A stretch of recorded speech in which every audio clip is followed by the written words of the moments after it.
अपने आत्माओं, आप तो बालक हो। परमात्मा के जो प्रयत्न थे आज से सन 1398 से सन 1518 तक 120 वर्ष तक, ये दास उनमें से गुजरा है अब वर्तमान में।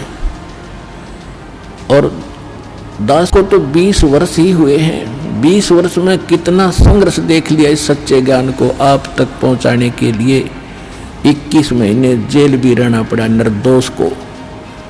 झूठे लोगों ने अफवाहें फैलाकर, झूठे मुकदमे बनवा के मेरे साथ आपके 30, 40, 50, 60 भक्तों को भी यातना भुगतनी पड़ी आपके लिए, ताकि आप तक ये ज्ञान किसी तरह पहुंचे।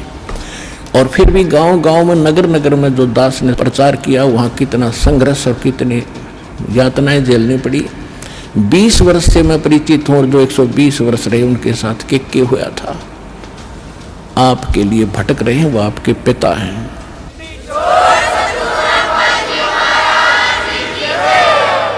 और आपने काल की भांग पी रखी, माया की।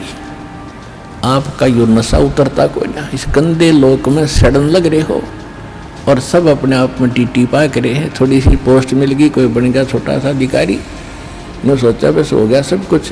अब तो ये तेरी पिछली कमाई है 10, 20, 50 वर्ष की, और फिर आगे अगले में क्या होगा तेरे साथ। फिर पीछे तू पशुआ की जय गद्दा बैल बनाई, ये 56 भोग कहा मन भोरे कि तो कुर्डी चढ़ने जाए। आपकी वहां बुद्धि नहीं जाती, भगवान की बुद्धि वहां जा रही है। आपको समझा रहे हैं, इसको जोर दे, इसके ऊपर कुछ विचार कर, विवेक कर, तेरा भविष्य सुधरेगा। इस जन्म में भी सुख तुझे, परलोक भी सुखी होगा तेरा। आपके लिए भटक रहे हैं भगवान। कबीर ये माया अटपटी, सब गट आन अड़ी, किस किस को समझाऊं या कुएं भांग पड़ी। 21 ब्रह्मांड में यह भांग डाल रखे इस कुएं में। जिसने इसका जल पी रखा, सब एक जैसी भाषा, एक जैसे विचार और एक जैसी गतिविधि रखते हैं। अब इस सत्संग से, परमात्मा के इन विचारों से आपकी ये एंटीबायोटिक टेबलेट कैप्सूल है, ये खाने से आपकी भांग उतरेगी, आपका नशा उतरेगा, आपकी आत्मा तड़फ उठेगी। रग तरह गजब जुल्म कर रहे हम अपना हित भी नहीं देख रहे, पर हित की तो बात बहुत दूर है। जब हम अपना हित देखेंगे तब हम परहित भी कर सकते हैं। जब तक हम अपना हित नहीं देख सकते तो हम परहित नहीं कर सकते थे। कितनी बात बना ले। आज आप देख रहे हो जिन आपके भाई बहनों ने अपना हित देखा कि हम कल्याण करवाएं, अपना भक्ति करें, और उनके घरों में कितना सुख, और फिर वो परहित कर रहे हैं। यहाँ देखो आप आते हो, आपके लिए बिछे बिछाए मैट मिलते हैं, बनी बनाई रोटियां मिलती हैं, चाय तैयार मिलती है, प्रसाद तैयार मिलता है, हलवा तैयार मिलता है, खीर तैयार मिलती है। ये परमार्थ करना सीखेगा जिसने अपना हित सोच लिया कि मेरा हित इसमें है। अपने पेट के लिए तो हमारे दादे परदादे मर गए, 100 वर्ष धक्के खा के भटक गए, ये पेट पूरा ना हुआ। और जब हम परमार्थ करेंगे, जब देखना अपना भी हित होगा और पूरे विश्व का भी हित इसी में होगा।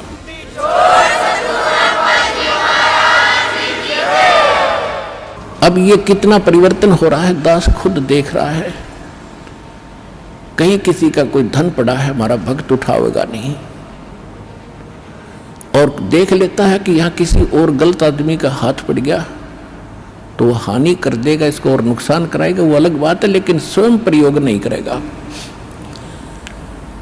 एक भक्त बता रहा था कि एक व्यक्ति के कोई जा रहा था, व्यापारी था, उसके 3 लाख रुपए गिर गए, एक थैला था, और मैं पीछे पीछे आ रहा था। मैंने वो थैला उठाया और देखा, किस्मत पैसे है भाई। उसको मैं वहीं लेकर खड़ा हो गया, कम 3-4 घंटे में वहीं खड़ा रहा आसपास। और वो आए, फिर गाड़ी में कभी रोके कभी देखे। मैंने उनके पास जाकर कहा, भाई क्या गुम हो गया? जी पैसे गिर गए हमारे। कितने थे भाई? कितने थे? कैसे कैसे नोट थे? कैसे थे? ये थे। अकले आपका 4 घंटे हो गए मैंने आपकी इंतजार करते हैं। और नहीं तो बच्चों, जब भगवान साथ ना होता, देख काख में और करा कि जाकर देखो पीछा, तो दास चाहता कि ऐसा जमाना आवे और ये पता चले कि भगत ऐसे होते हैं और फिर भगवान कितना प्रसन्न होगा आपसे। तो इस प्रकार हमने एक साधु भक्त और साधुता में आना पड़ेगा, हमने मन जीती बनना पड़ेगा। कहे कबीर और सब दुखी एक संत सुखी मन जीती हो। आप मन जीत के नो मन जीता जाएगा भगवान के ज्ञान से। जैसे अज्ञानता में अनजान बालक विष पड़ा हो चाहे कितना पड़ा हो पूरा खा जाएगा, और जब उसको पता चल जाएगा विष का एक कण कण भी कहीं गिरा हो और ये पता हो कि ये विष है, उसको छुआ नहीं गा, उसको तो मिट्टी में दबाओगा, नीचे कोई और भी ना खा ले। जैसे किरका जहर का रंग होरी हो, कहो कौन तिस खावे राम रंग होरी हो। अब क्या बताना चाहते हो कि तुम होरी माने खुशी मना रहे हो और करो खाओ जहर सारा दिन, दूसरों की बुरी सोचो, बुरी नीत रखो, रिश्वत लेते हो, फलान मिलावट करते हो, और तुम होरी मनाने की भी इंतजार कर रहे हो, खुशी की आशा करते हो। ये ऐसे आपके घर में होरी यानी खुशी नहीं हो सकती। होरी कैसे होगी? जैसे किरका जहर का रंग होरी हो, किरका माने कण, और कहो कौन तिस खाव राम रंग होरी हो, कि जिसने नो पता लगा जहर है फिर कौन खाओगा। और फिर देखियो इस राम रंग परमात्मा की तरफ से आपको कितनी होरी यानी खुशी मिलेंगी।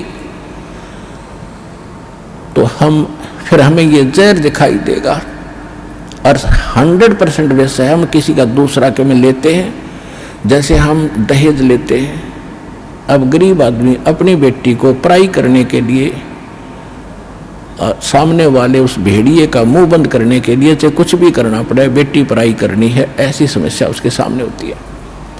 और वो व्यस खा रहा उसको पता नहीं, और वो दुख पाकर आत्मा मोस के कहीं से कर्जा उठा कर बेटी पढ़ाई करता है। अब हमने ये प्रतिज्ञा करनी है कि ना दहेज लेंगे ना देंगे, चाहे ब्याह हो चाहे ना हो। और क्यों कैसे ना होगा? वाह भाई वाह, भगवान ने संस्कार जोड़ रखे, उसने मिटा कौन देगा? वो तो जबरदस्ती होगा, ना चाहते हुए भी होगा। ये तो हम बकवाद करते हैं, सिर्फ इन पैसे वालों ने शुरू की थी, मायादारी मस्करों ने, और मीडियम स्तर के गरीब व्यक्ति तो बेमतलब उस परंपरा में पीछे जाते हैं। तो हमने ये नहीं करना है, क्योंकि ये फिर हमने देना पड़ेगा अगले जन्म में। तो हम ये संस्कार घटाएंगे बढ़ाएंगे नहीं। यदि भक्ति करनी है, नहीं तो वे करो जो तुमने कर रहे हो, थारी मौज है। फिर भक्ति और मोक्ष की इंतजार मत करिए। अगर मर्यादा भंग करके चलोगे तो मर्यादा में रहो, आप भी सुखी, आपके बच्चे भी सुखी, आपकी बेटी भी सुखी रहेगी, क्योंकि आप उसको भगवान से जोड़ दो। जब भगवान साथ होगा तो उसकी कमी किस चीज़ की रह जाएगी? जब नितर भक्ति सच्चे मन तक करेगी, वह लगन से रहेगी, मर्यादा में रहेगी, अगले कुल को भी सुधार देगी हमारी बेटी। जा करके उनको विवश होना पड़ेगा उसकी साधना को और उसकी नेचर को देख करके। तो इसी प्रकार ये प्रचार होगा।